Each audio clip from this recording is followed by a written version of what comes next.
Hello everyone, welcome to क्वांट्सॲप.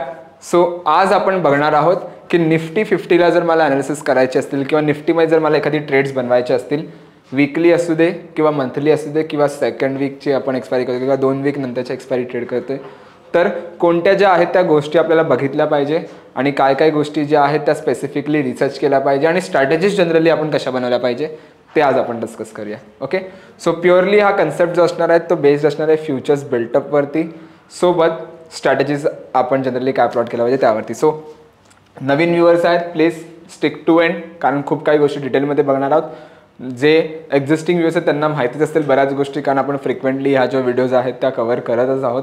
But still you can watch it, कारण तुम्हाला थोडंफार एक ॲडिशनल लेवलचं नॉलेज मिळालं तर वेल अँड गुड. ओके, सो थोडं मी याला वरती शिफ्ट करतो.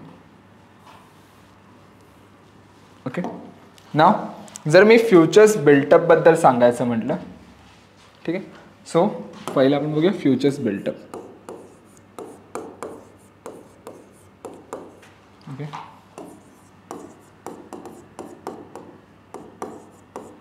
सो जेव्हा पण मी फ्युचर्स बिल्टअपबद्दल सांगतो तेव्हा मी 2 कंपोनेंट घेतो. एक घेतो प्राइस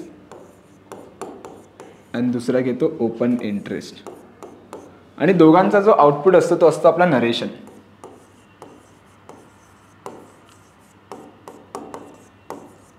ठीक आहे, सो सिंपल बघा, जेव्हा पण प्राइस वरती जाते आणि सोबत ओपन इंटरेस्ट पण वरती जातो, मीन्स व्हॉट, प्राइस वरती चालले, ओपन इंटरेस्ट वरती जातो, so that comes under the a long built up.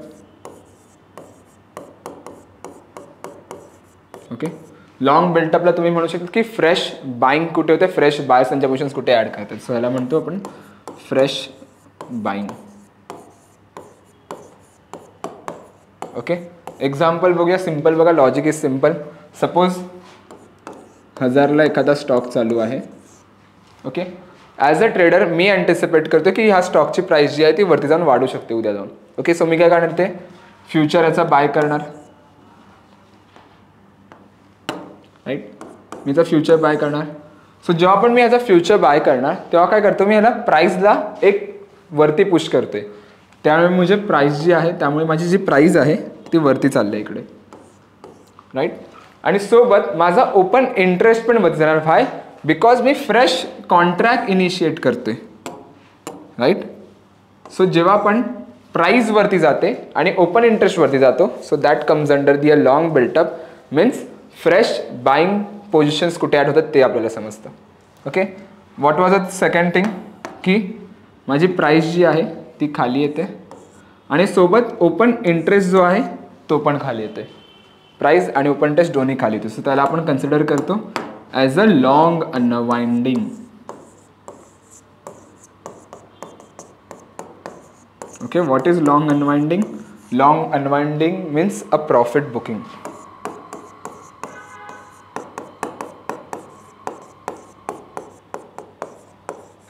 Okay, simple बघा, सपोज 1000ला मी एखादा स्टॉक बाय केलेला आणि स्टॉक गेला इथून 2000 वरती. Okay, now as a buyer जर मी सांगायचं म्हटलं तर मला 1000 रुपयाचा प्रॉफिट आहे इथे. सो मी काय करणार, हा प्रॉफिट बुक करणार. सो जेव्हा पण मी एखादा प्रॉफिट बुक करतो तेव्हा माझा प्राइस जी आहे ती खाली येते आणि सोबत ओपन इंटरेस्ट जो आहे तो पण खाली येतो. सो जेव्हा पण माझी प्राइस आणि ओपन इंटरेस्ट दोन्ही खाली येतात, सो त्याला आपण म्हणतो long unwinding, that comes under the a profit booking. Okay, त्यानंतर जर मी सांगायचं म्हटलं तिसरी गोष्ट इज व्हॉट, की माझी प्राइस खाली चालली आहे बट माझा ओपन इंटरेस्ट जो आहे तो वाढतोय. सो जेव्हा पण मार्केटमध्ये प्राइस खाली जाते आणि ओपन इंटरेस्ट वाढतो, सो त्याला आपण म्हणतो शॉर्ट बिल्टअप. शॉर्ट बिल्टअपला एक सिम्प्लिफाईड वर्डमध्ये सांगायचं म्हटलं म्हणजे फ्रेश सेलर्स कुठे येतात. ओके, फ्रेश सेलर्स जे आहेत त्यांच्या पोझिशन्स कुठे ॲड करतात.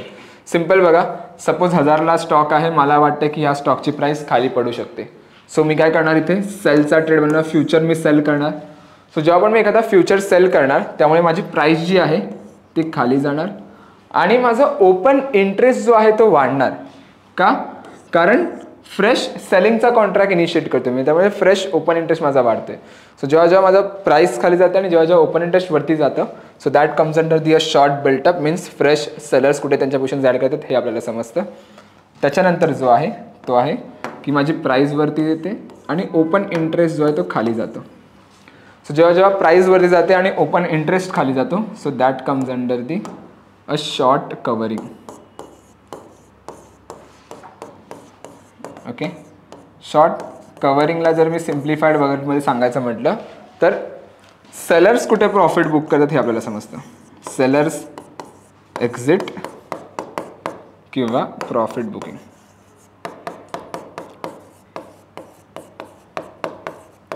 ठीक आहे, सिम्पल आहे.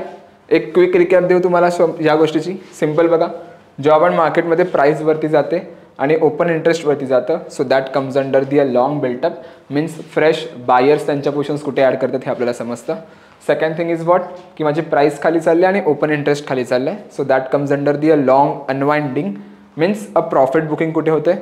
तिसरी गोष्ट काय की प्राइस खाली चालली आणि ओपन इंटरेस्ट वाढतोय, so that comes under the what a short built up. Means fresh sellers त्यांच्या पोझिशन्स कुठे ॲड करतात हे आपल्याला समजतं. आणि त्यानंतर आहे प्राइस वरती आणि ओपन इंटरेस्ट खाली, so that comes under the a short covering. Short कवरिंगला आपण सिम्प्लिफाईड वर्डमध्ये काय म्हणणार की सेलर्स एक्झिट कुठे करतात किंवा प्रॉफिट बुक कुठे करतात. ओके, नाव हे झालं डेली बेसवरती जर मी डेली हे बघतोय तर. बट जर मला हिस्टॉरिकली हे चेक करायचं असेल तर हिस्टॉरिकली ह्याचा अर्थ काय आहे ते बघूया. सिम्पल बघा, मी हे थोडं याला साईडला करतो. ओके, नाव आता जे आपण डिस्कस करणार आहोत ते डिस्कस करणार आहोत बिल्टअप सायकलबद्दल. Okay, so built up cycles. ठीक आहे, सिम्पल बघा, built up cycle means what. Market बघा वरती कसं जातो. पहिल्या केसमध्ये जर मार्केट बुलिश जात असेल तर लाईक दिस, राईट. आणि मार्केट खाली जाताना कसं जातो like this, right. So suppose market because of लॉंगमुळे वरती जातोय अँड यू कॅन सी इथे जो खाली येतोय it is because of the unwinding. Let's assume. Okay, so ह्याला आपण म्हणतो अ बुलिश कन्फर्मेशन. की जेव्हा आपण मार्केटमध्ये लॉंग आणि लॉंग अनवाइंडिंग सायकल असेल, so that comes under the a bullish confirmation. आणि जेव्हा मार्केटमध्ये शॉर्ट आणि शॉर्ट कवरिंग सायकल असेल, okay, so that comes under the a bearish confirmation. Okay, buyers येतात प्रॉफिट बुक करतात, पुन्हा बायर्स येतात पुन्हा प्रॉफिट बुक करतात, अगेन बायर्स येतात अगेन प्रॉफिट बुक करतात. सो त्याला आपण म्हणतो लॉंग लॉंग अनवाइंडिंग सायकल. आणि इथे शॉर्ट होते कवर होते, शॉर्ट होते कवर होते, पुन्हा शॉर्ट होते पुन्हा कवर होते. So that comes under the a short आणि शॉर्ट कवरिंग सायकल. ठीक आहे, नाव आता जर मी निफ्टीबद्दल सांगायचं म्हटलं तर निफ्टीला बरेच लोक जे आहेत maximum time weekly expiry trade करतात, राईट. करंट वीकची एक्सपायरी किंवा नेक्स्ट कधी कधी कोण सेकंड वीक एक्सपायरी पण ट्रेड करतं, म्हणजे करंट सोडून दुसऱ्या वीकची एक्सपायरी, किंवा कोण मंथली पण करतं. But majority of the time तुम्ही पाहिला तर वीकली एक्सपायरी तुम्हाला खूप ट्रेड होताना दिसतील, राईट. सो सपोज जर मला निफ्टीसाठी वीकली एक्सपायरीचा व्ह्यू बनवायचा असेल तर मी कसा बनवू इकडे. सो सिम्पल आहे, ट्रेडिंगवरती या, इथे ॲप्लिकेशनवरती या, ट्रॅकमध्ये या, बिल्टअप स्क्रिप्ट सिम्बलवरती या. ओके, सो जेव्हा मी 4 कन्सेप्ट तुम्हाला सांगितलं ना, लॉंग लॉंग अनवाइंडिंग, ते तुम्हाला इथे बघायला मिळतील. बघा मी लॉंग इथे आलो, सॉरी शॉर्टमध्ये लॉंगमध्ये आपण काय बघितलं की माझी प्राइस जी आहे ती वरती जाते आणि ओपन इंटरेस्ट पण वरती जाते. यू कॅन सी प्राइस वरती चालली आणि ओपन इंटरेस्ट वरती चाललं आहे. So that comes under the what a long built up. Means fresh buyers कुठे त्यांच्या पोझिशन ॲड करतात हे आपल्याला समजतं आहे. सेकंड थिंग आपण काय बघितली, लॉंग अनवाइंडिंग. त्यात काय होतं की माझी प्राइस जी आहे ती खाली चालली आहे आणि सोबत ओपन इंटरेस्ट पण खाली चाललं आहे. सो जेव्हा जेव्हा प्राइस खाली जाते आणि ओपन इंटरेस्ट खाली जातं, comes under the a long unwinding means a profit booking. तिसरी गोष्ट आपण काय बघितली की माझी प्राइस खाली चालली आणि ओपन इंटरेस्ट वाढतो. यू कॅन सी प्राइस खाली ओपन इंटरेस्ट वाढतोय. So that comes under the a short built up. Means fresh sellers त्यांच्या पोझिशन्स कुठे ॲड करतात हे आपल्याला समजतं. आणि त्यानंतर जो आहे तो शॉर्ट कवरिंग आहे. शॉर्ट कवरिंगला काय होतं, प्राइस वरती जाते आणि ओपन इंटरेस्ट जो आहे तो खाली जातो. सो जेव्हा जेव्हा प्राइस वरती जाते आणि ओपन इंटरेस्ट खाली जातो, so that comes under the a short covering. ठीक आहे, नाव हेच जर मला निफ्टीमध्ये बघायचं आहे तर फ्युचर्स ओव्हर हिस्टॉरिकलमध्ये आलो मी. ओके, मी इथे येणार, निफ्टी सिलेक्ट केलं. नाव जर आपल्याला एक वीकली व्ह्यू बनवायचा असेल तर ट्राय करा की 5-7 डेजचा निफ्टीचा किंवा कोणत्याही स्टॉकमध्ये जर तुम्हाला व्ह्यू करायचा असेल, बँक निफ्टी बनवायचा असेल व्ह्यू, तर चेक करा की स्टॉकचा हिस्टॉरिकल मोमेंटम काय म्हणतोय. जर हिस्टॉरिकली स्टॉक पॉझिटिव्ह असेल तर डेफिनेटली येणारे काही दिवस एक मॅक्झिमम टाइम प्रोबॅबिलिटी आहे की ते एक मोमेंटम अपॉर्च्युनिटी देऊ शकते, एक बुलिश मोमेंटम देऊ शकते, राईट. सो जर मी निफ्टीचं बघितलं तर करंट इज अ लॉंग, इथे जर तुम्ही आता short covering, long long long आणि पुढे फार अनवाइंडिंग आणि शॉर्ट कवरिंग. सो ओव्हरऑल जर मी 10 दिवसाचा जरी ट्रेंड पाहिला ना तरी आय कॅन सी की निफ्टी जो आहे तो कंपॅरेटिव्हली एक बुलिश ट्रेंडमध्ये आहे. एक खूप चांगला एक बिल्टअप बघायला मिळतो आपल्याला. कधी जर एक लॉंग आणि शॉर्ट कवरिंगचं सायकल दिसते, अनवाइंडिंग पण थोडाफार आहे. सो एक मॉडरेटली नाही पण एक अग्रेसिव्ह बुलिशनेस आपल्याला बघायला मिळतो निफ्टीमध्ये, राईट. सो आता द पार्ट इज की स्ट्रॅटेजीज काय असल्या पाहिजे. आता मला इथे समजलं की निफ्टीमध्ये इथे बघा बायर्स आहेत, शॉर्ट कवरिंगमध्ये परत आले आणि एक मोमेंटम जो आहे इथे थोडीफार अनवाइंडिंग होती त्यामुळे डिप आहे, but still you can see जो एक बुलिशनेस आहे मार्केटमध्ये आपल्याला बघायला मिळते निफ्टीमध्ये, राईट. सो जर मला इथे एखाद्या स्ट्रॅटेजीज डेव्हलप करायचे असतील निफ्टीमध्ये तर काय करू. सो जनरली काय होतं ना, वीकली एक्सपायरीज असतात, राईट. सो वीकली एक्सपायरी आणि सेकंड वीक ऑफ एक्सपायरी दोघांमध्ये खूप मेजर डिफरन्स आहे, राईट. जर मी वीकली एक्सपायरी पाहिलं तर आउट ऑफ 7 डेज मला 5च ट्रेडिंग सेशन्स मिळतात. 2 ट्रेडिंग सेशन्स जे आहेत, 2 जे आहेत त्या हॉलिडेज असतात आणि मध्ये जर एखादी सुट्टी आली तर तिसरी पण होईल सुट्टी, राईट. सो टेक्निकली मला 5 ट्रेडिंग सेशन भेटतात ऑन अन ॲव्हरेज. जर मी पाहिलं तर 4 ते 5, राईट. सो जर तुम्ही करंट एक्सपायरी म्हणजे जी चालू एक्सपायरी आहे, फ्रेश न्यू एक्सपायरीमध्ये जर तुम्हाला बनवायची असेल then try to go with the credit spread over there. Okay, credit spread सोबत जा तिकडे. का क्रेडिट स्प्रेड सोबत जा? The logic is simple. कारण तुम्हाला तिकडे थिटाचा बेनिफिट उचलायचा आहे. 2 ओव्हरनाईट पोझिशन्स तुम्हाला मिळतात, प्लस जर एक हॉलिडे असेल तर which is very good.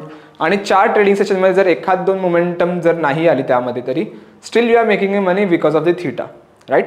So theta तुमच्या फेवरमध्ये असतो थोडाफार जेव्हा तुम्ही एक फर्स्ट वीक ऑफ एक्सपायरी किंवा फर्स्ट एक्सपायरी जर तुम्हाला ट्रेड करायची असेल, करंट एक्सपायरी.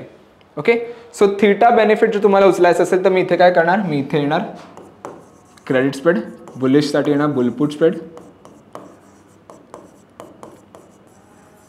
ओके, आणि बॅरिससाठी येणार बेअर कॉल स्प्रेड.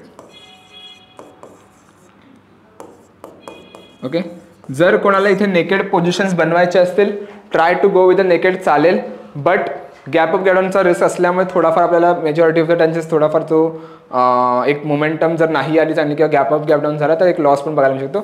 बट जर तुम्हाला नेकेड पोझिशन जायचं असेल तर try to go with the naked चालेल.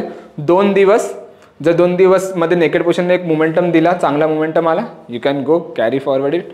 बट जर नाही दिलं तर त्याला तुम्ही स्प्रेडमध्ये कन्वर्ट करा, मग स्पेसिफिकली क्रेडिट स्प्रेडमध्ये कन्वर्ट करा किंवा डेबिट स्प्रेडमध्ये, but try to go with the credit spread इकडे. ओके, आणि क्रेडिट स्प्रेडचा जर तुम्हाला करंट वीकचा एक्सपायरीचा ठेवायचा असेल रिस्क रिवॉर्ड रेशो तर 1:2 ट्राय करा किंवा 1:1 is well and good. Okay, try करा 1:2, कारण थोडाफार जो आहे तो मोमेंटम आपण अँटिसिपेट करतो. जर आला तर 2 रुपये मिळतील, नाही आला तर 1 रुपया आपण रेडी आहोत लूज करायला. बट जर इथे 1:1 मध्ये बघायला गेलो तर 1 रुपया येतो आणि 1 रुपया चालला पण आहे. सेकंडली, जर कोण सेकंड वीक एक्सपायरी असेल, सेकंड वीक म्हणजे 1 करंट वीकची सोडून मी डायरेक्ट दुसऱ्या वीकची एक्सपायरीवरती ट्रेड बनवतोय. सो आय नो दॅट की एक्सपायरीला अजून खूप दिवस बाकी आहेत, 14, 10-12 दिवस बाकी आहेत. जर मी 7 दिवस घेतले, सॅटर्डे संडे काढून टाकले तर 12 दिवस, एक सुट्टी अजून एक काढून टाकू 11 दिवस, सो 10-11 दिवस आहेत. सो एक मोमेंटम यायला खूप टाईम आहे टिल एक्सपायरी जर मला होल्ड करायची असेल. So I will go with the debit spreads. मी तिकडे डेबिट स्प्रेडसोबत जाणार. ओके, कारण व्होलॅटिलिटी वाढण्यामुळे मला मोमेंटम भेटू शकते. डेल्टा एक फेवरमध्ये आहे कारण डिरेक्शनचं आपण बेनिफिट इथे बघायला मिळते. व्होलॅटिलिटी आहे, थिटाचा इम्पॅक्ट कमी आहे. सो मी इथे काय करणार, I will go with the debit spread. कोणत्या स्ट्रॅटेजी जनरली मी इथे बनवणार, बुलिशसाठी बनवणार बुल कॉल स्प्रेड. ओके, आणि बॅरिससाठी बनवणार मी बेअर पुट स्प्रेड.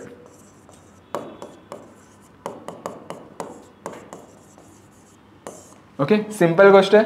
नाव ह्याचा जो रिस्क रिवॉर्ड रेशो मी घेऊन चालणार तो चालणार 1:2 किंवा 1:3चा, कारण आपल्याकडे खूप दिवस बाकी आहेत. 1:1 ट्राईच नका करू बनवायचं, 1:2, 1:3 ठीक आहे. खूप दिवस बाकी आहेत आपल्याला मोमेंटम येण्यासाठी आणि आपण अँटिसिपेट करतो bullish direction. So I go with the 1:3 risk reward ratio.